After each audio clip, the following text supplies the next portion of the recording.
From the ring to the mic, from the old school to what's next. In wrestling, as in life, thoughts count anywhere. The stories, the legends, the moments, the opinions. In this business, every move matters. Every moment means something. Every fan has an opinion, and every opinion deserves a place in the ring. Welcome to Thoughts Count Anywhere, the wrestling podcast where the conversation hits as hard as the action.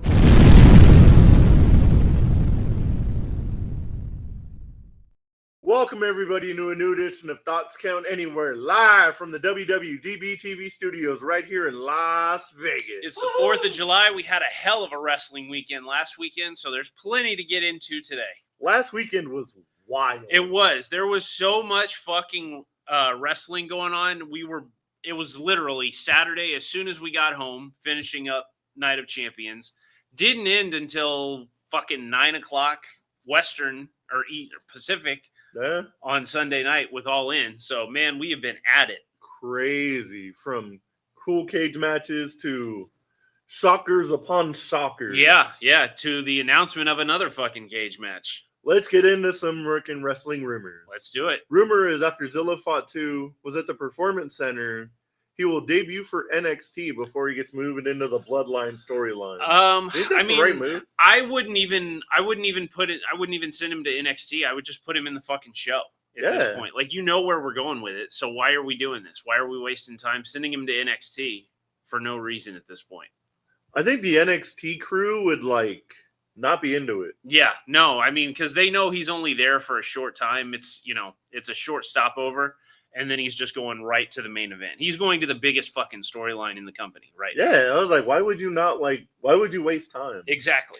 Like, he knows what he's doing. We all know what he's doing. I think it's more a matter of they want to test the attitude.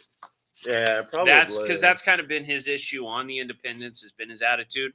It seemed to have cleared up in the last couple of years somewhat, but I wonder if that's probably why they're doing it. Probably. That's the only thing that makes any real sense. Definitely. Rumor is Mike Santana is WWE bound after wrapping up with TNA after Slammiversary. 100% going to WWE. Oh, it's done. It's just another, and after finally getting around to listening to the entire Paul Heyman, Chris Van Vliet interview, I hope TNA is getting the same kind of kickbacks that ECW was getting every time they would pull talent. Because it's insane. They've taken all of their biggest stars.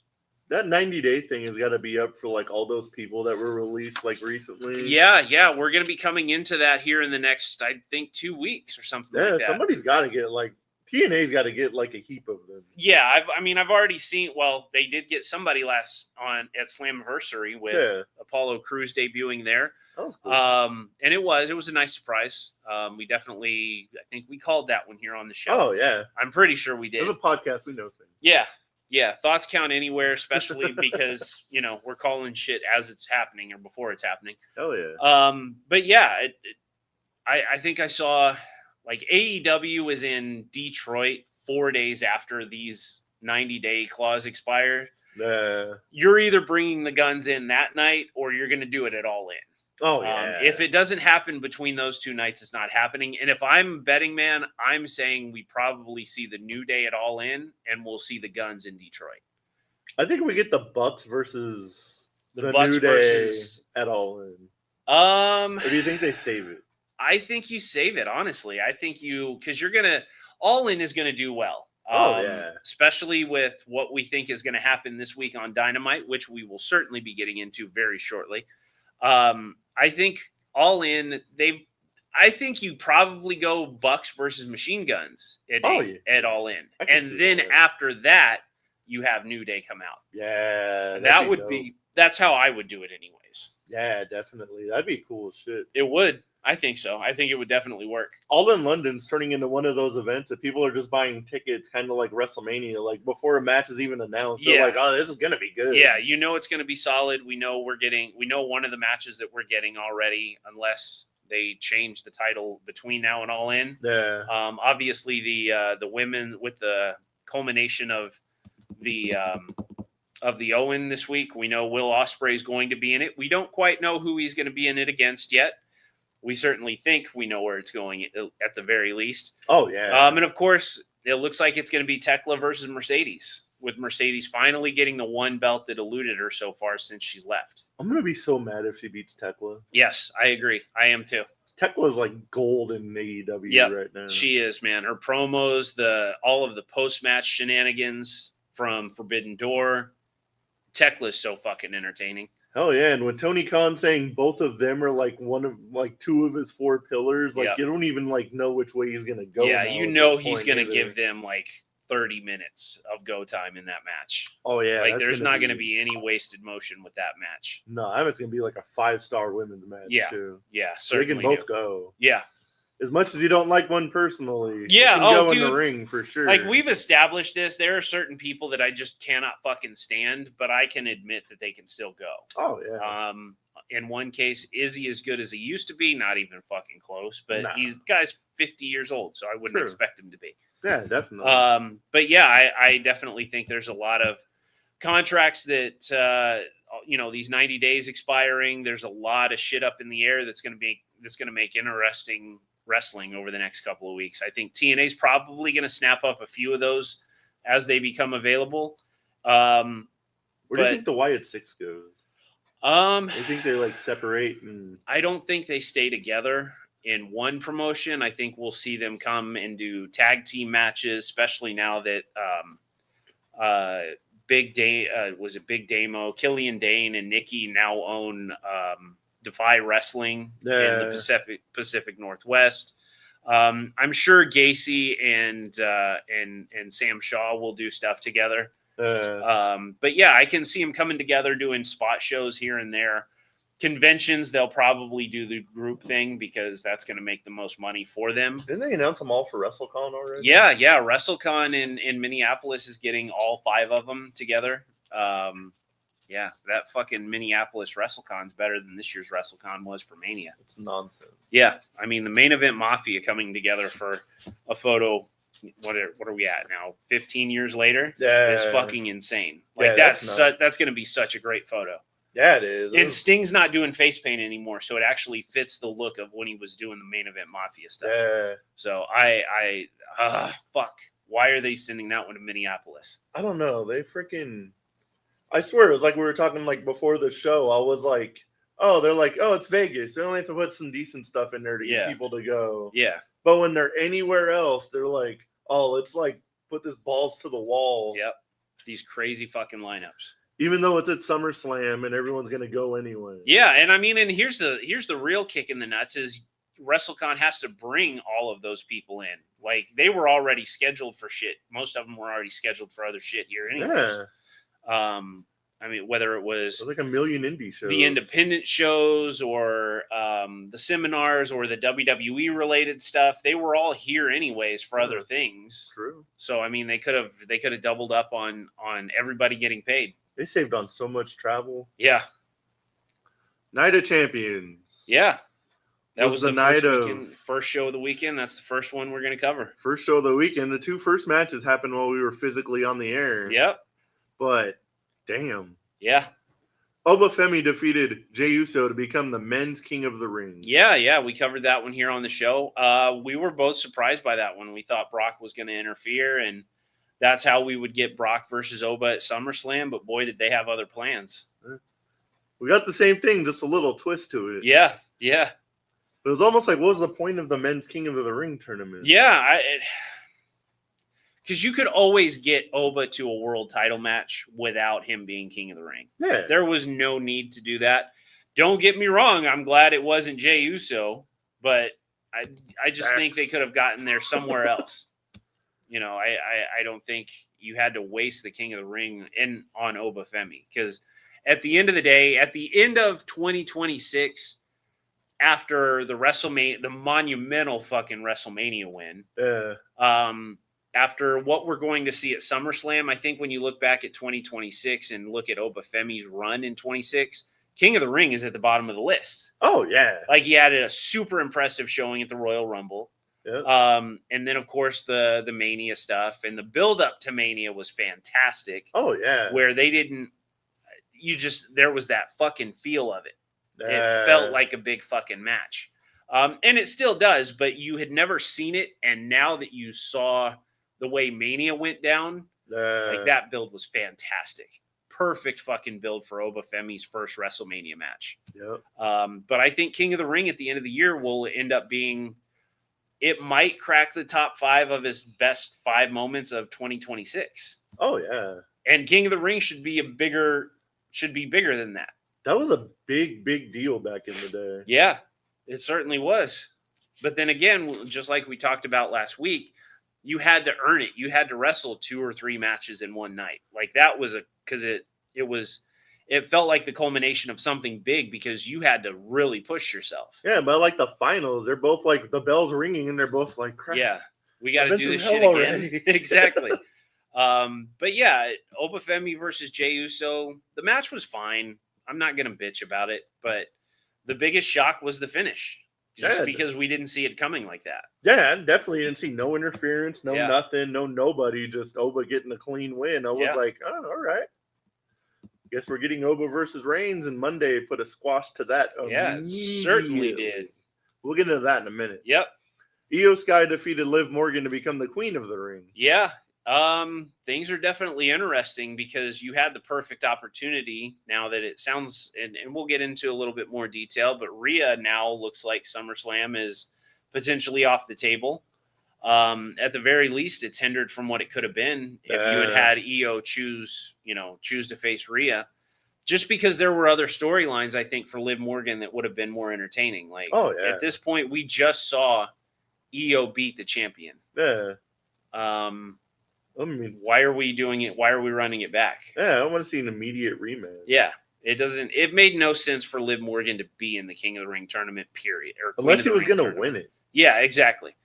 Like, other than that, there's no reason. And even if you're going to have her in there to win it, it should have been a situation where she's politicking. She's driving Adam Pearce fucking nuts.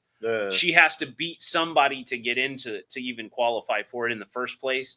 You know, she needed to put out a statement before the tournament started that by the end of SummerSlam, you're going to be calling me Livy 2 belts. Oh yeah. You know, like there should have been more to it if you were going to put her in the Queen of the Ring and get her all the way to the finals. Like you could have done something if Io versus Liv was your goal for SummerSlam. You could have had Io cost Liv that opportunity earlier in the tournament. Yeah. And then Liv could have turned around and done it back. True. And then you could have gotten whoever your eventual winner is wants to go to SmackDown and challenge Rhea. I think the biggest waste of that tournament is we didn't get Raquel versus Liv. Yep. Because I think that one had so much potential to be a great SummerSlam match and a good story all the way through. Oh yeah. But throw Roxanne in the middle of it to be like, what side am I on?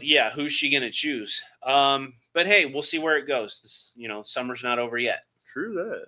Seth Rollins defeated Braun Breaker in a steel cage match with a super stomp. Yeah, that was the match that was going. It had really just started when we wrapped things up last week. Very solid match. Braun bled a lot.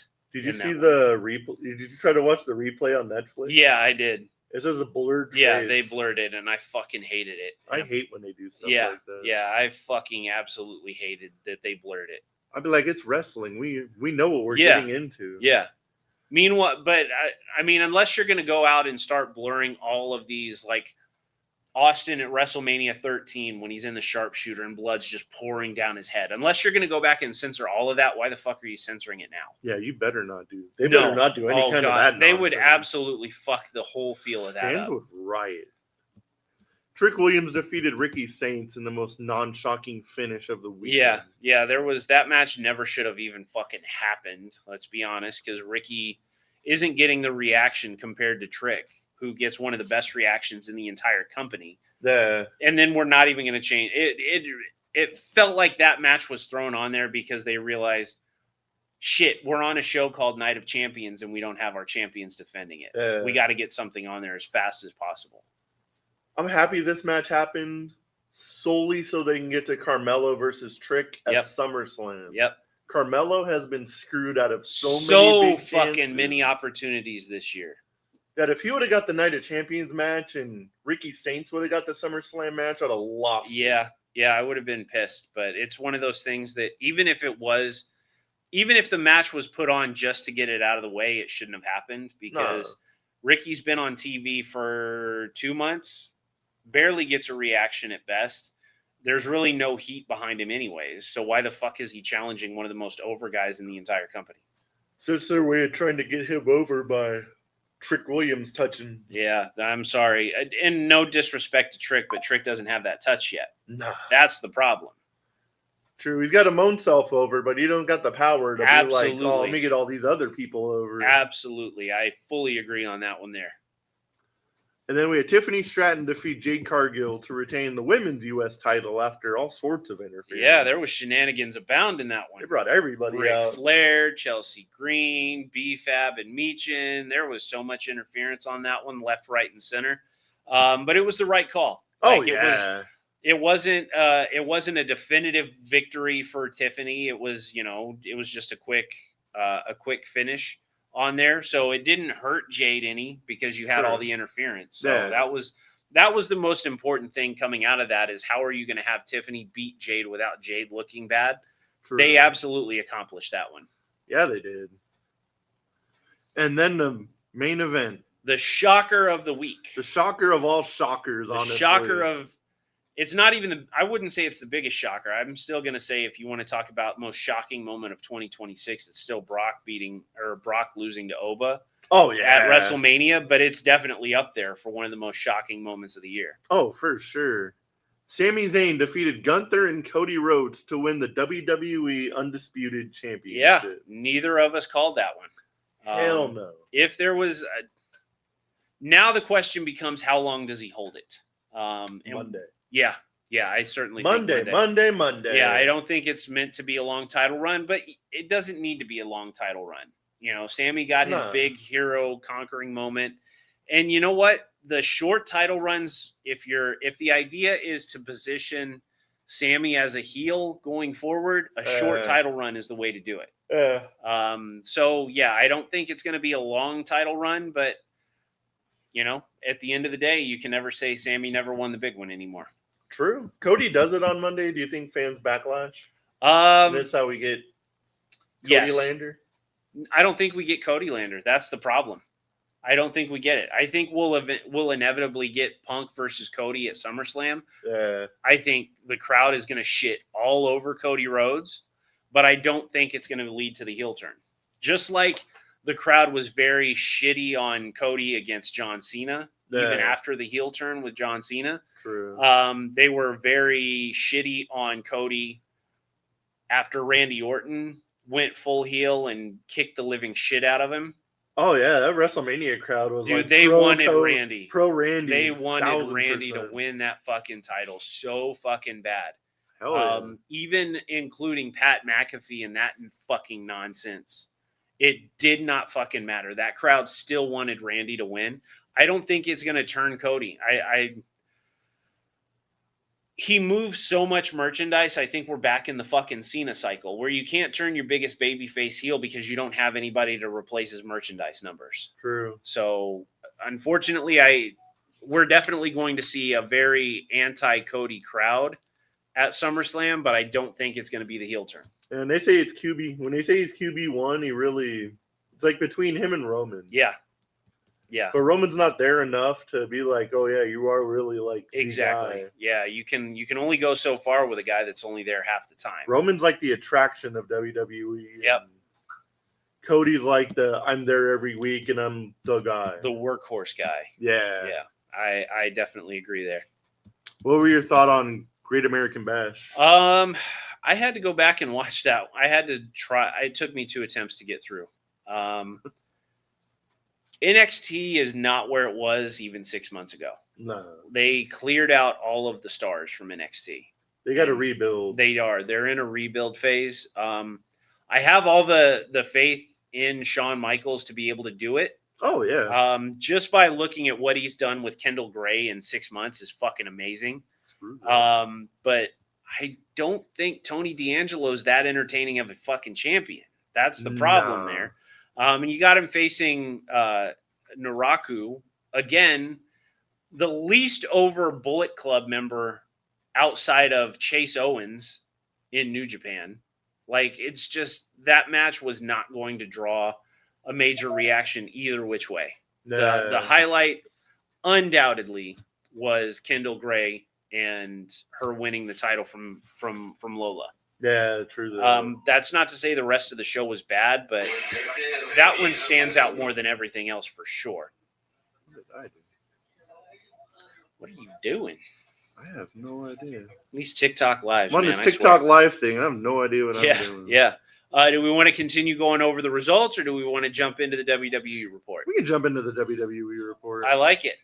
The first kind of big piece of news coming out of this week was Nick Aldis has been put on administrative leave as an authority figure after a confrontation that he got into backstage after Night of Champions when Sami Zayn won the title.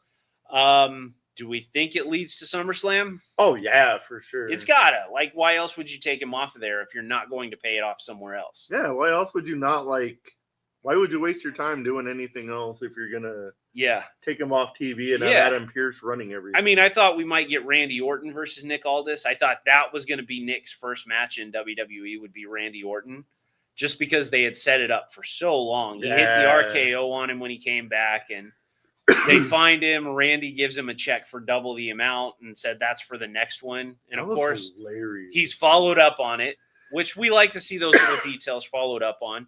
I thought that was going to be the first match for Aldis in WWE, but it didn't look like it. So I wonder if we don't get Gunther killing another career with Nick Aldis. I thought it was going to be Drew McIntyre too at some point. Yeah, Drew McIntyre. It certainly seemed like that after losing the title and everything like that went on from there. Yeah, definitely. But yeah, that gives Gunther another head to hang on his wall at the end of the day. Yeah, I think it's definitely going to happen. Because I don't see a long-running Nick Aldis return. No. I see, just one more, and here's something for Gunther to continue this career killer storyline. I wonder if Nick Aldis is going to stay like GM and just Gunther being like, hey, remember I tapped your ass out at SummerSlam? Yeah, you can have him taunt Nick Aldis for the next, couple of years. On Monday Night Raw, Obafemi came out to celebrate his King of the Ring. Yeah. And he was interrupted by Brock Lesnar. Yeah, Brock didn't give him his moments. It's kind of fucked up there. A little bit. But it led to a hell of an announcement. We certainly expected Brock versus Oba, but we did not expect Hell in a Cell. No, that's gonna be a hell of a match. I think it's hat on a hat. Like this, all of this, the rumor and speculation around this being Brock Lesnar's final match. Oba already beat him at WrestleMania. Brock got his get back in Italy. Do you really need a Hell in a Cell type to finish this off? No. Like, I like when Hell in a Cell is something that's used as a last resort. My favorite one to look back on is Shawn Michaels versus Triple H, because those two have been going at it for 2 fucking years off and on. And it was to a point where you had to put a nail on it. Hell in a Cell was the way to do it. And then both men could continue their careers from there. I don't think you need Hell in a Cell. It's going to be a hell of a match. I'm sure Brock is going to make Oba look like a fucking monster. Ideally, I would love the fucking finish to be Oba pinning Brock on top of the cell and Oba celebrating on top as the fucking ruler. And like, just the visual of that would be fucking incredible. Oh, hell yeah. If you're not going to do that and he's just going to pin him inside the ring, I don't see why we're doing it. Yeah, there's got to be like absolute carnage if they're going to do Hell in a Cell between those two. Yeah. And I mean, I just don't think that match needs Hell in a Cell to feel important. I'm just glad they're doing a Hell in a Cell match outside of the Hell in a Cell pay-per-view. Yes. I'm so glad we're getting away from the branded pay-per-views where you have to have that fucking stipulation. I used to hate that. Yeah, like we know Elimination Chamber is coming up every year. Elimination Chamber is one of those that it actually works because at the end of the day, you've got all these people in there. It's not like a Hell in a Cell where or TLC where, okay, well, we've got this pay-per-view coming up. We have to throw 2 people in there. We have to throw, whatever. Elimination Chamber makes sense because it plays into the chase of WrestleMania. Yeah. But the rest of those branded pay-per-views where you have to have someone stuck into that match, it just doesn't make sense. Yeah, I used to get so excited for Hell in a Cell matches, like back in the day. And then you're like, oh crap, like this huge feud's going into this. Exactly. And then it turned into, sorry. No, go ahead. I'm sorry. I'll say it turned into like, oh, it's October. Those feuds are going to turn into Hell in a Cell. That's going to turn into Hell in a Cell. That's going to turn into Hell in a Cell. Yep, that's going to be a TLC match, or that's going to be a tables match because we've got TLC coming up. Yeah. But yeah, I'm glad we have gotten away from, oh, it's October, Hell in a Cell's coming up. We got to get a match inside the cell, and then it's a match that really didn't need it in most cases. Yeah, 9 times out of 10, it was not necessary. But I don't think that match needs Hell in a Cell. We'll see what, once it plays out and the match is over with. Maybe I'll be wrong, but for me, I want the visual of Obafemi standing on top of that fucking cell. Oh yeah, that's got to happen. That's what I want. I mean, the ruler on top of the world. Yeah, that's the visual that I want from that coming out of it. That'd be dope.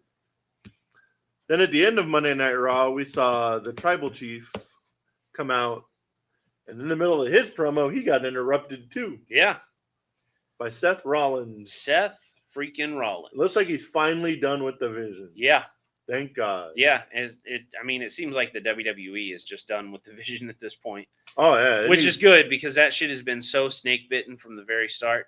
They do something before somebody else gets hurt. Yep. Let's get rid of the name or whatever that curse is attached to. Something's got to break it because it's not working for the guys that are in it. I would have laughed if they would have got like it's so well known that they're like literally cursed. If Danhausen would have been like, you guys are uncursed. Yeah. Yes.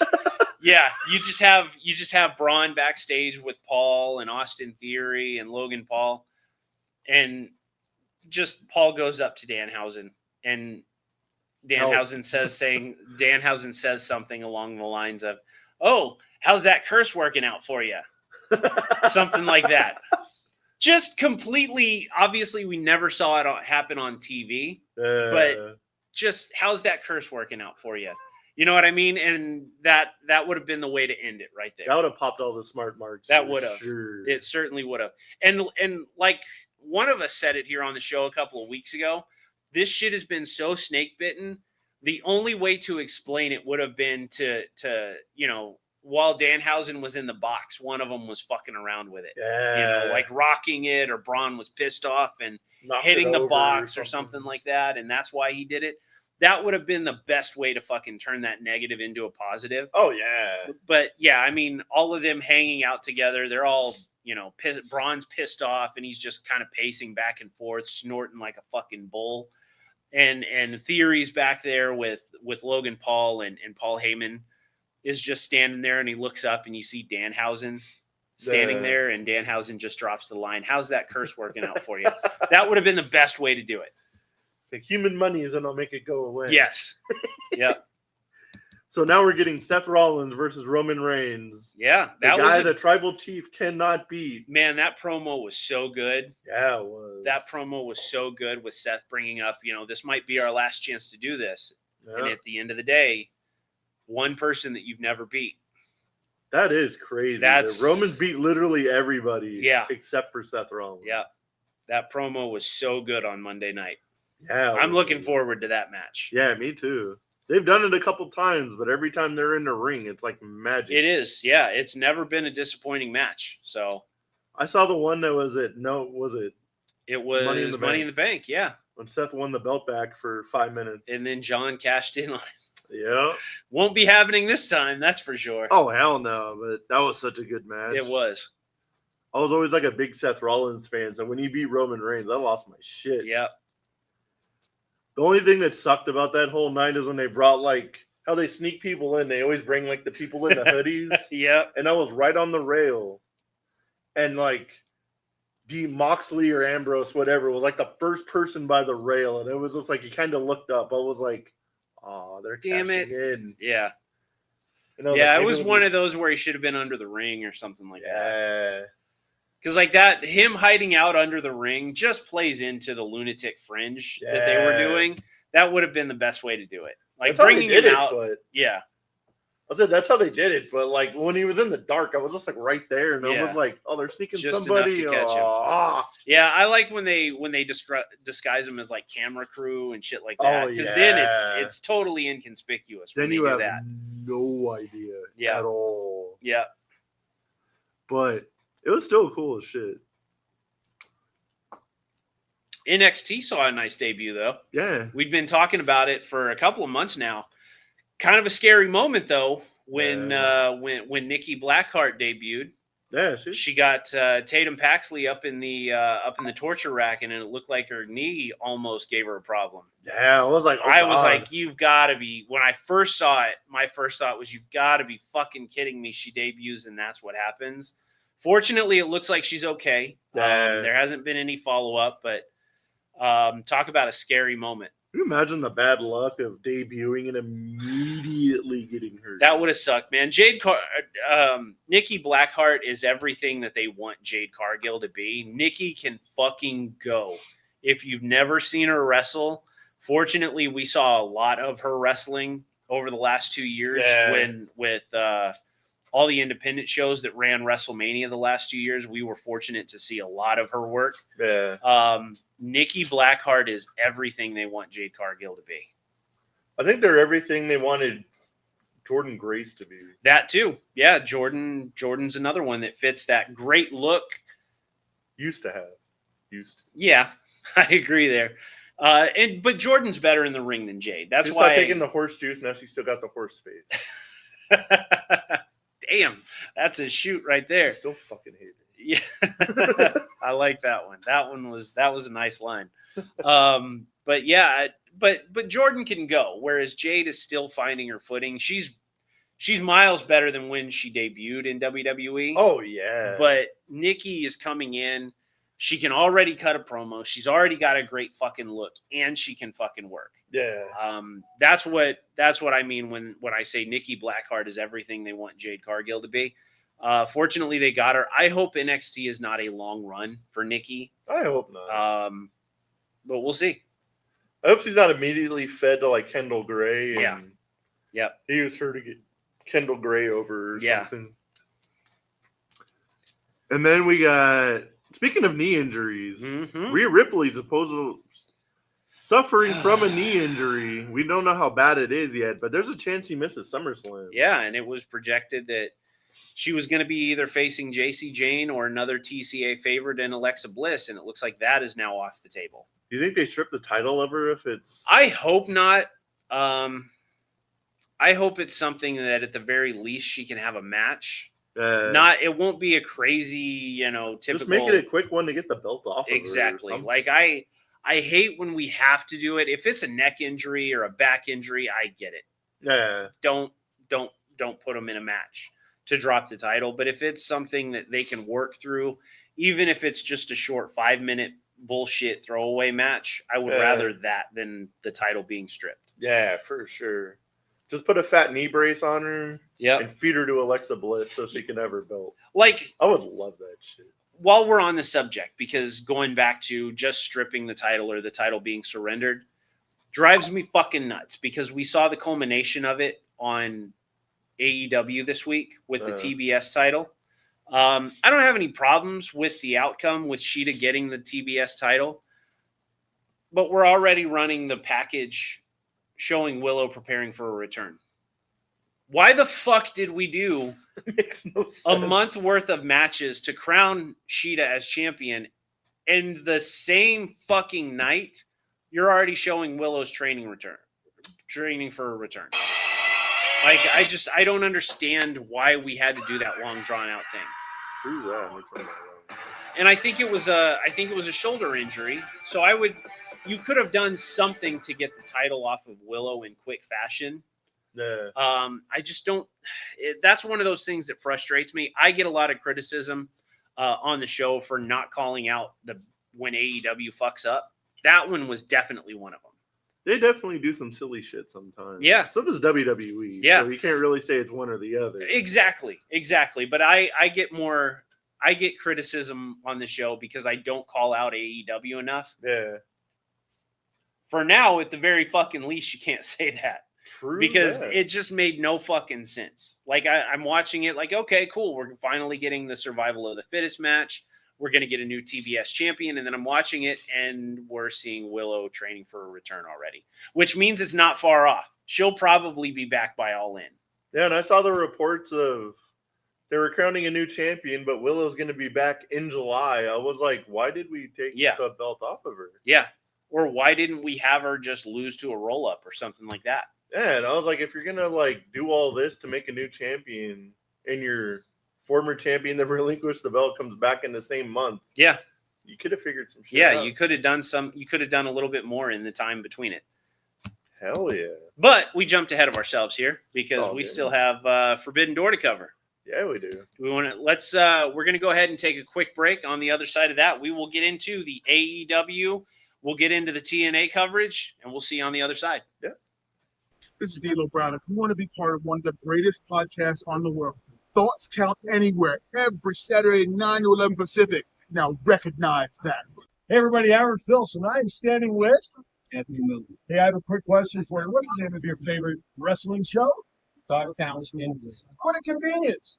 Saturday, 9 to 11 a.m. Pacific. If this guy watches it, better watch it also on Facebook.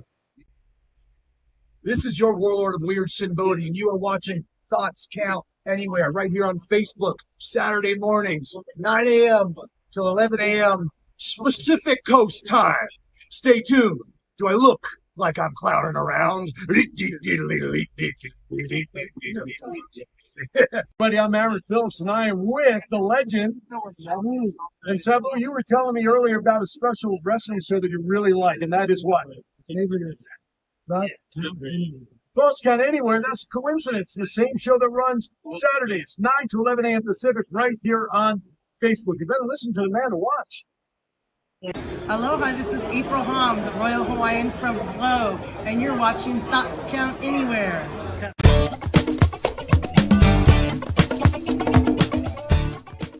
And we're back. And we got a lot more to cover. Forbidden Door. What a show, man. That shit was wild. Like, San Jose brought it, too. That was good energy through the whole show. Yeah, they did. Solid matches from start to finish, and let's get into it. This weekend was definitely the epitome of do you like entertainment and commercials, or do you like professional wrestling? Yeah, because you got a lot of both on, depending on which show you watched. I can't even tell you how much I despise ESPN. Yes, at first I thought the ESPN deal was going to be just so fucking good for the business. I love that we're getting WWE wrestling on ESPN. Yeah. And I like that ESPN pushed for more matches on the show. But for the love of fuck, can we cut the commercials, please? Well, it's like 10 minutes between like every match. Like, I'm already paying $30 fucking a month for ESPN. Why do I need to watch commercials every other fucking match between every fucking segment? Can they add like a $35 thing and make it commercial free? Yeah, I would pay an extra $5 to not have to watch fucking commercials when I watch a WWE pay-per-view. I just want it to be like match, promo, match, exactly. match. Like, I don't need to know about Snickers every other 5 minutes. Yeah, I'm so fucking over it, honestly. When did it become like, I hate it it's become so commercialized. Commercial mania, baby. I'm fucking telling you. WrestleMania was the epitome of my frustration with the fucking commercials. Like, I understood it. Okay, I'm not paying $50 to watch the pay-per-view. I'm paying $30, but I'm watching a shit ton of commercials. What the fuck is the point? Bro, even being in Allegiant, it was like a match, and then you're just sitting there for like 10 minutes being like, what the hell was going on? Yeah, absolutely. It's frustrating on the fucking pay-per-views. I understand we're getting it at a reduced rate. But honestly, if it means I get 3 full fucking hours of pro wrestling or sports entertainment, however you want to do it, and I don't mean that in a demeaning way, I would fucking go back to paying $50 for a WWE pay-per-view if I could not have to watch 30 fucking minutes of commercials every 2 hours. I miss the days when it was just like, oh, here's your match. As soon as they hit the curtain, the promo for the next match is already playing. Yep. I don't need like a 20-minute commercial between everything. Fortunately, we have AEW for that, where you literally you hit your pinfall and your aftermatch, you're already getting the entrances or a promo package leading into your next one. And Forbidden Door, man, they brought the action from start to finish.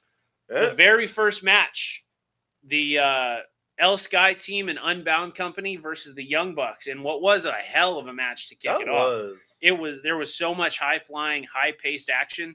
That shit was entertaining to watch, man. The Bucks came out on top, so we're certainly building them for something. The Bucks are such a good tag team. They get so much hate for literally no reason. They get so much unnecessary heat. They had to go out and put the most unfucking necessary tweet, it was a tweet, right? Yeah. The most unnecessary fucking tweet of the week in pro wrestling. That the Young Bucks do not take steroids. No shit. Because you can't and I know that's Nick and Matt fucking with people because they know the unnecessary bullshit. So they're like, we're going to come back with unnecessary bullshit. That shit was funny. Perfect way to fuck with these people. It absolutely was. It was. It like lit up the internet. And I was like, they are such a good tag team. Yeah. But I swear to God, they both look like they work at GameStop. Yeah. Yeah. They don't look like they even have a membership to like Anytime Fitness. Yeah. Yeah. I mean, it's not a less do fucking. But I mean, that was Gordon a master. Grace juice. That was a fucking Drew McIntyre level troll. That was. It was because it was like, well, no shit, you're not on the juice. Really, no way, really. But they did it just to fuck with the people that will bitch about the Young Bucks for any reason whatsoever. I know, anything. It's literally, they breathe wrong, and the Young Bucks are just doing this because blah, blah, blah, blah. Yeah, I mean, but hell of a match to kick off Forbidden Door, and that led into the technical fucking mastery that was Kenny Omega and Zack Sabre Jr. That was wild. That was the most technically fucking sound match I've watched in years. Those two were going hold for hold. The match was a little slow at times. I can see people the complaints about it, that it wasn't fast-paced enough for certain people. But it was a good letdown match to let the crowd breathe because holy fuck did we have a lot more to come. It was a good technical match. People are just, not everyone's going to go 100 miles an hour for 4 hours straight. Exactly. And you don't need to. And you'll kill your crowd. People will bitch if they had put Kenny Omega and Zack Sabre Jr., if it were more fast-paced, high-flying, fucking 100 miles a minute, and the crowd was in it, because they would have been, because it was the second match of the show, and it took away from, say, the tag team match that was in the semi-main, the team versus team, Team Briscoe versus DC MJF. It would have people would have said, oh, well, the crowd was dead for that match. Well, yeah, because you went for 4 fucking hours at 100 miles an hour. It was like can I go abs and flows of getting your crowd up and down. I really liked the pacing of Forbidden Door because you had the fast-paced opener. You slowed it down with more technical stuff with Kenny Omega and Zack. You had Moxley versus Bandito, which was another one that was just so fucking pedal to the metal as soon as the bell rang. Man, Mox, it cannot be overstated how fucking good Mox is and how good he is at getting other people over. Oh, yeah. But then they pace it. They slowed it down with Shota Umino versus Pac. Yeah. Which still had its moments where it was fast, but it was more evenly paced. Yeah. They did a great job of fast, slow, fast, slow, fast, slow, all the way through the card until you got to the semi-main where it was just fucking chaos. And then the main event was, I don't want to disrespect any other match on this show by skipping straight to my commentary on the main event. So, as we mentioned, Jon Moxley beat Bandito with a submission to retain the Continental Classic, but man, did he make Bandito look good. He made him look like a star. He's already a star, but damn. He did. The tearing the mask. And I love that Bandito wore the white gear for that because it just visually, it looked so fucking good. Anybody's wearing white against Moxley, there's going to be blood. Yeah, somebody's bleeding. And usually it's Mox, but this time it was both of them. That was a good-ass match. Bandito looked like a fucking superstar. I said it last week that I wish it was that both titles were on the line. I think doing it the way they did was the way to do it. Oh, for sure. That was great. And then it was Tekla defeated Starlight Kid to retain the belt. Dude, Tekla's on another fucking level. Like, when Tony Storm went down, my concern was, oh man, this is going to hurt the women's division bad. Because Tony was the most fucking entertaining woman in the entire company. Oh, and she was having great matches with everybody. She was cutting entertaining promos on everybody. Tekla fucking stepped up to bat, and she has hit home run after home run after home run every single time. It was like she stepped up to the ladder and then knocked the rest of the rungs down. Yeah. Like, you ain't getting near me. Yeah, she just broke that motherfucker on her way up to the top. That was. And Starlight, man, I was excited for this match because the first time I saw Starlight live was last year during Mania weekend. And it was just so fucking good. So to see her on that stage with Tekla was like, she looked so fucking strong in that match. Yeah, she did. Then we had Cope and Cage defeated the Dogs to retain the AEW Tag Team Championship. Which was a fine match, but the ending. That ending. First, the lights kick out, and you just get the spotlight on the entrance, and Austin and Juice and the Guns, which I'm sorry. With that entrance, they need to go back to the Mini-Min entrance for those guys. Because even with all four of them, when it's the bang, even if they did it with just the Guns, fantastic. But the full group together, that'd be dope. Would be so fucking good. But man, they got the fucking Guns and Austin and Juice got a huge pop. And then when the lights came on, that fucking crowd got even louder. Oh, yeah. After over a year, we finally saw the return of the Switchblade. Hell yeah. And they timed it perfectly. They could not have done it in a better fashion than to have him come back and fuck over David Finlay, who replaced him as the Bullet Club leader when Jay White came to AEW. True. Perfect fucking way of doing it. Yeah. As much as they've hinted Bullet Club stuff in AEW, I'm surprised they just didn't pull the whole trigger and had the Bullet Club in AEW. Yeah. I mean, we saw him kind of tease it with the in 2020 when Gallows and Anderson were there with the Bucks and Kenny. When Adam Cole came in, they teased it. I like that we're going to let that breathe, for just a little bit. I don't think it'll be a long-term one. Just because Unbound Company is not a great team. Yeah, for sure. That's not to shade any of the people in it, but let Bullet Club slide for a little bit. Yeah. Then bring it back in a bigger manner. Which led us into the first Owen Hart Finals match of the night with Mercedes Moné and Maya World.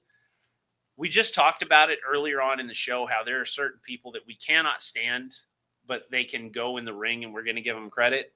Mercedes is one of those people. Oh, yeah. She made Maya look like a fucking $1 million. Oh, yeah. And Maya hung with her the whole match. I said it watching the match, holy shit. She is very fucking good. What we'd seen out of Maya World was, okay, she can go. She's got a future there. Wrestling Mercedes, she was in under the bright lights and she fucking shined. Yeah. And Mercedes made her look fantastic. Yeah, definitely.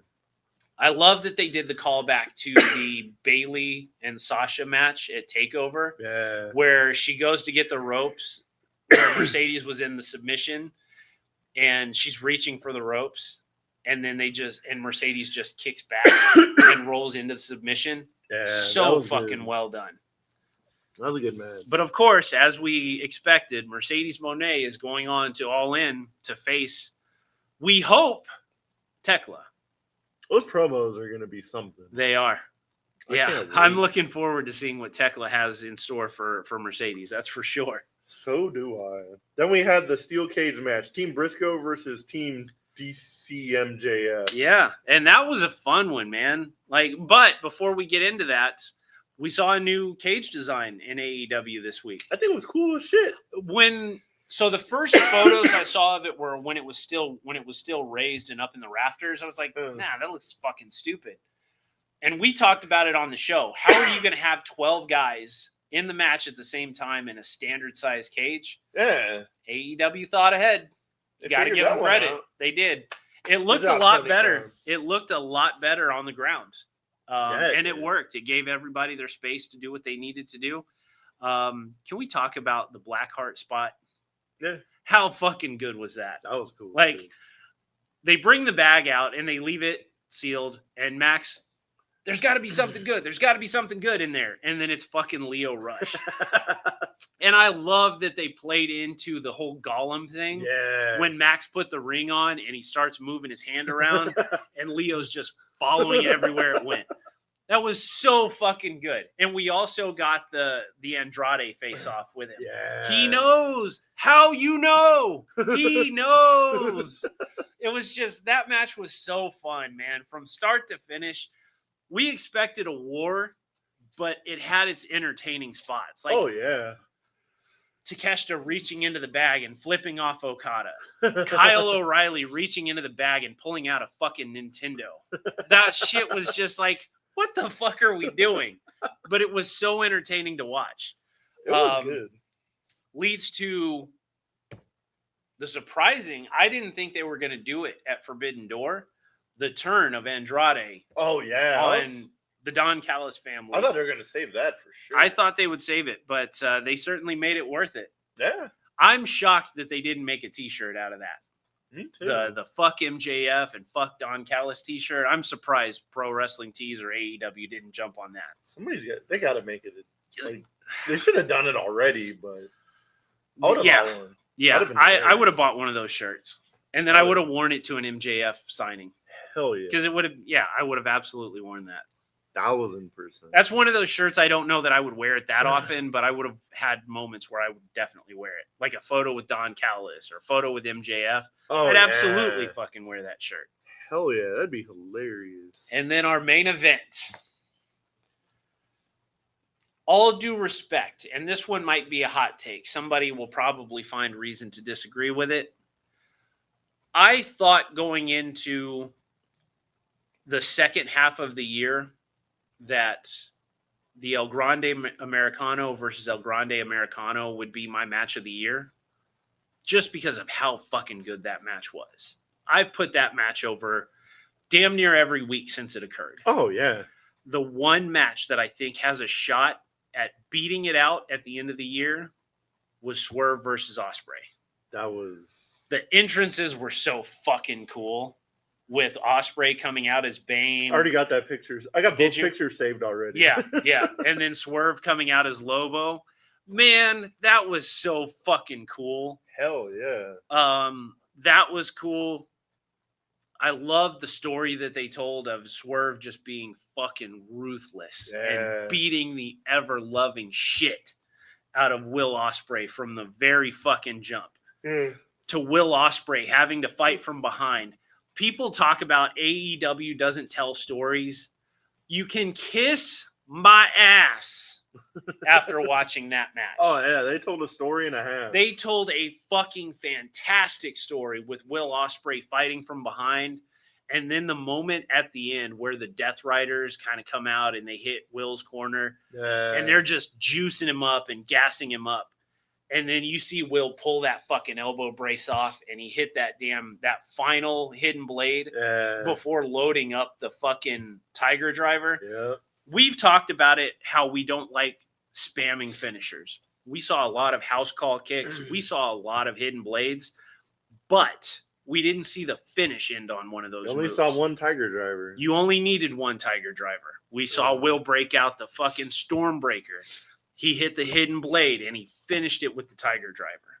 That's what I like about Will Ospreay. He's got like 3 or 4 different moves that are finishers. And I mean, and he didn't even use any of the high-flying finishers. Like, he still had 2 more fucking bullets left in the gun. Yeah.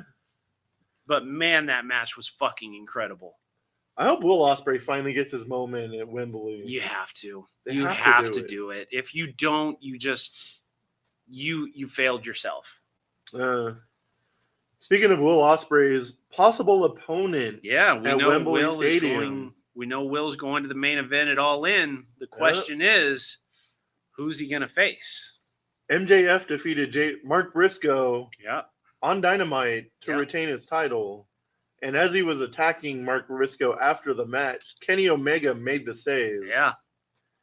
And Kenny said, I was coming for you. Now I'm here. And we've seen it before. We've seen both of these possible matches before in AEW. Obviously, the Will Ospreay and Kenny Omega series has been fantastic. They're tied 1-1. You've got a great story that you can tell on that alone. We've also seen MJF versus Will Ospreay when it was, what title was it? It was the International Championship in London 2 years ago in a fantastic match that they set up by going with they did the 60-minute draw on Dynamite, which led to the match in Wembley where Will beat MJF for the title. So now, no matter which one you go with, you have Kenny Omega versus Will Ospreay, who are 1-1. Yeah. You have Max and Will that are 1-1. Yeah. So now you're going to get a payoff no matter what. True. The kicker is if Kenny Omega doesn't win on Wednesday night, that is the final time we'll see him face an AEW World Champion for that title. That's cool. AEW's cooking right now. Yeah, they are. Because they ran the backstage segment with the Bucks and Kenny talking about, he's already done this to a member of the Elite. Don't do it. Don't fall for it. Man, they're going to tell a story on Wednesday night. I like how even right when he's about to come out, Will Ospreay's like, no, turn the music off. Are you sure you want to do this? Yeah, man. That was AEW's cooking right now. Oh, yeah. They are. And anybody that says anything otherwise is wrong. Do they still have missteps? 100%. I won't disagree with that. But, man, are they Both fucking firing on all cylinders right now. Oh, yeah. They are fucking firing on this one. AEW is definitely on one right now. But if you're trying to talk shit about this, you're just like a WWE mark. Yeah. You're just looking for reasons. Yeah. I mean, you can't say they're not telling stories because they've got 5 years or 6 years under their belt right now. They are telling fucking stories. Oh, yeah. They got enough history now that you can call back to stuff. I just talked about it. Yeah. Will Ospreay is 1-1 against the two people that he could face at Wembley for the world title. For me, the match is Kenny versus Will because Kenny, even though he's had a rough couple of years and he hasn't been world champion since 2021, he is still the face of that company. Oh, yeah. You can make Will Ospreay the face of the company if he beats Kenny Omega at Wembley. Yeah. They can make that a huge deal. And easily. That could be his crowning moment that Will Ospreay's the guy. And you can always come back to MJF versus Will Ospreay for the title later on. Oh, yeah. You can easily come back to that. But you can only do Will Ospreay versus Kenny Omega at Wembley one time. Yeah. For the world title. Yeah, that's the story to tell. As soon as they made that a possibility, I'm like, here's my $50. Yep. Yeah. I'm watching it. I'd love to go, but obviously that's going to be an expensive trip. A little bit. Yeah. If we didn't have Mania to contend with this year, I probably would have tried it. Oh, I know. But since it didn't happen, we're not. True that. Speaking of Mercedes Moné, she was doing an interview and she's always on one. Yeah. She'll always have some smart ass thing to say. Someone was asking her, when are you going back to WWE? Which out of doing all the autograph signings, seeing people outside of WWE, it doesn't literally matter how successful they are, what they're doing, who they're with. Anything that's going on is always, when are you going back to WWE? Yep. When are you going back to WWE? You can just see how irritated people get almost instantly. Yeah. Yeah. It is hilarious to watch sometimes. And Mercedes gave the perfect answer. Yeah, when they put me in the Hall of Fame, I'll go back. And here's my issue with one of the things that annoyed me with Mercedes was when she came to AEW, she was always, oh, well, maybe one day. Just it's like you hadn't even debuted with the company and you're saying that, oh, yeah, I might go back one day. Now she's answering it like a fucking pro. I'll go back when they put me in the Hall of Fame. No, I was like, yeah, if you're going to go to a different company, you got to put the line in the sand and be like, no, this is mine. This is home right now. This is home. And not for this is home for a little while or for a few years or while this contract is in place like Max likes to do. And I like that Max does that just because it continues to play into the character of what a prick he is. Yeah. But I like that Mercedes drew the line and said, I'm going back when they make me a Hall of Famer. Yeah. I'm not going back to wrestling there in that environment again. And then she broke the fucking internet the day after when she posted a graphic promoting a match prospectively versus Bayley coming to AEW. Oh, yeah. Which, if you asked me 6 months ago, I would say I don't think so. But now with the Lyra heel turn, that kind of feels like that might be setting up a farewell. Yeah, I could see that. I could see Lyra beating her and Bayley going away and Davina Rose coming back in AEW. I can see that. See that. But it's been an interesting week in pro wrestling, that's for sure. I haven't seen like anything about like Bayley's contract being up. Oh no, it's coming up. I don't know when it's up, but it's coming up. Oh shit. Yeah, I mean, she talked about it in an interview last year. I think it was with Van Vliet, where she talked about her contract was coming up, and she still had not had a definitive WrestleMania match. No. Even this year's, where she was in the tag match. There wasn't like I'll say definitive WrestleMania match is a one-on-one match. Yeah, like Charlotte versus Bayley at WrestleMania would have absolutely done it. She's been in tag team matches, sure. But didn't she beat Bayley? Or didn't she beat Charlotte at WrestleMania? Did like she retain the title? Wasn't she like Raw Women's Champion or some shit? Was that a singles match, though? I thought so. Okay, so maybe, but still, like, it's not a... I'm going to look that shit up real quick. We're almost out of time anyway, so we can come back to it next week. But yeah, I mean, she's talked about how she's never had like that huge moment. She did. Oh, you know what? She did have the Asuka match. Yeah, where she won the Royal Rumble. So she's had a big match, but yeah, in the interview she talked about how she felt underrated in a lot of ways, or something to that effect. It's been over a year since I watched that interview, so cut me some fucking slack. But yeah, I think it's possible? Yeah, I think it's more possible than, say, Cody Rhodes ever going back to AEW. Oh yeah. I would say that's, I'll put it at 50-50 right now, just not knowing how close to the end of the contract she is, and if there's monetary issues, TKO cutting contracts.